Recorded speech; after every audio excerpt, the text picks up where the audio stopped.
नमस्कार सर्वांना, माझे नाव तेजस्विनी धर्मराज लांडगे. आज मी तुमच्या समोर प्रजासत्ताक दिनाबद्दल माहिती सांगणार आहे. माननीय प्रमुख पाहुणे, आदरणीय शिक्षक आणि माझ्या प्रिय देशबांधवांनो, सर्वप्रथम तुम्हा सर्वांना प्रजासत्ताक दिनाच्या हार्दिक शुभेच्छा.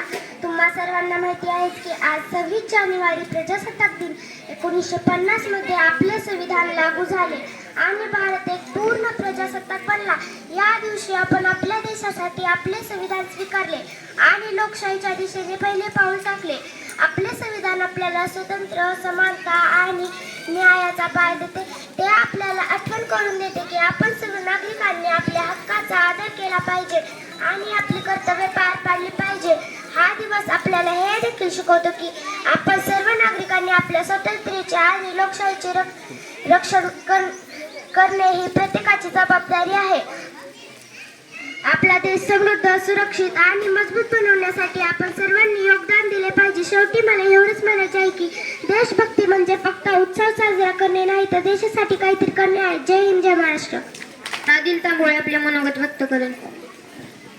सूर्याच्या सोनेरी किरणाची उजळली प्रजासत्ताक दिनाची पार, सूर्याच्या सोनेरी किरणाची उजळली प्रजासत्ताक दिनाची पार, भारत मातेला वंदन करून करतो माझ्या भाषणाला सुरुवात. नमस्कार, माझे नाव आदिल तांबोळे आहे. आदरणीय मुख्य अतिथी, मान्य शिक्षक वृंद आणि माझ्या प्रिय मित्रमैत्रिणी, आजचा हा मंगल दिवस आपल्यासाठी खूप खास दिवस आहे. कारण आज प्रजासत्ताक दिन आहे. 26 जानेवारी 1950 मध्ये आपले संविधान अंमलात आणले आणि आपला संविधान एक खरे लोकशाही. प्रजासत्ताक दिनाची पाठ. सूर्याच्या सोनेरी किरणाने उजळली प्रजासत्ताक दिनाची पाठ.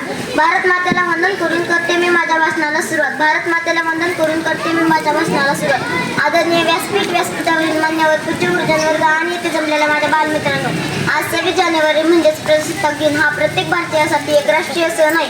यावर्षी आपला भारत देश 77वा राष्ट्रीय सण साजरा करत आहोत. 26 जानेवारी 1950 रोजी संपूर्ण भारत देशात संविधान लागू करण्यात आले. भारत एक स्वतंत्र आणि सार्वभौम राष्ट्र बनते. त्यामुळे ज्या खास दिनाच्या स्मरणार्थ दरवर्षी आपला भारत देश 26 जानेवारी तिच्या आनंदात व उत्साहात साजरा केला जातो. 15 ऑगस्ट 1947 रोजी भारताला इंग्रजांकडून स्वातंत्र्य मिळाल्यानंतर राज्यघटनेची गरज भासू लागली. लोकसभेनं 9 डिसेंबर 1946 पासून संविधान बनण्याचे काम चालू केले. या संविधान सभेचे अध्यक्ष डॉक्टर राजेंद्र प्रसाद होते, तर मसुदा समितीचे अध्यक्ष डॉक्टर बाबासाहेब आंबेडकर हे होते. डॉक्टर बाबासाहेब आंबेडकरांनी अत्यंत महत्त्वाची भूमिका तयार केली. एवढं बोलून मी माझ्या भाषण संपवते. जय हिंद, जय भारत, वंदे मातरम. महादेव कदम हे आपले मनोगत व्यक्त करेल. वंदे मातरम. माझे नाव अनुष्का महादेव कदम.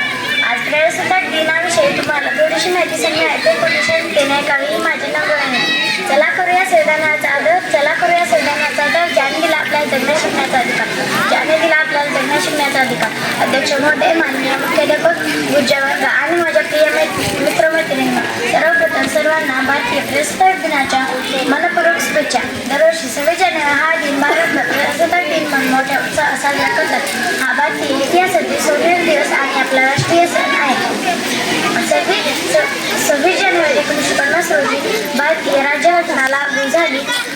15 ऑगस्ट 1947 रोजी स्वातंत्र्य मिळाल्यानंतर भारतात कायदा आणि सुव्यवस्थापन स्थापित करण्यासाठी संविधानाचा निर्णय घेण्यात आला. विचार विनिमयानंतर डॉक्टर बाबासाहेब आंबेडकर यांच्या नेतृत्वाखाली मसुदा समितीने राज्यघटना तयार केली आणि 26 नोव्हेंबर 1949 रोजी संविधान सभेने ती स्वीकारली.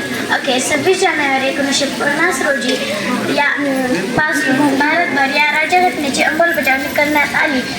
भारताला लोकशाही राज्य म्हणून घोषित केले. संविधानाने दिलेल्या हक्कामुळे आपण निर्भीतपणे राहू शकतो.